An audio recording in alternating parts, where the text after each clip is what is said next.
এক যুবক হঠাৎ করেই তার জীবনে একটা পরিবর্তন আসলো।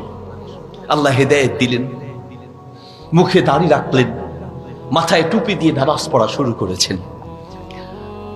কিন্তু এই ছেলেটার সাথে একটা মেয়ের একটা রিলেশন ছিল। বেয়াদবি মাফ করবেন, বোঝার জন্য বলছি।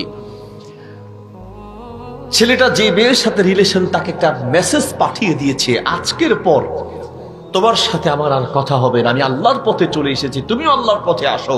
আল্লাহ যদি আমাদের তাকদীরে বিবাহ লিখে থাকে তাহলে হালাল ভাবে আমাদের সম্পর্ক হবে। বলেই নাম্বার ব্লক করে সিম পাল্টিয়ে আল্লাহর পথে চলা শুরু করেছে।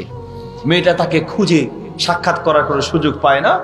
একদিন দেখছে এই যুবক অজু করছে একটা পুকুরে, মসজিদে নামাজ পড়তে যাবে, পুকুরে অজু করছে। পুকুরের ওই পারে মেয়েটার বাড়ি। মেয়েটা দেখেই দৌড়ে উঠে সিঁড়ির দিয়ে উঠে ছাদ থেকে যুবকটাকে ডাক দিয়ে বলছে, তুমি বুড়া বয়সের কাম জুয়ান কালে শুরু করছো কেন? তার মানে দাড়ি রাখবা, অজু করবা, নামাজ পড়বা, তওবা করে ভালো হয়ে যাবা, এটা তো হচ্ছে বুড়া বয়সের কাম। বুড়া বয়সের এই কাম তুমি জোয়ান কালে কেন শুরু করেছো? আমাদের অনেক তরুণ যুবক দেখবেন একটু দাড়ি রাখা শুরু করলে আশেপাশের যুবকরা মিলে তাকে তিরস্কার করে, অপমান করে।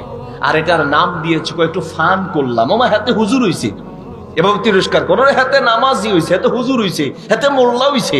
আল্লাহ মাফ করুন, এইভাবে তিরস্কার তুচ্ছ তাচ্ছিল্য করতে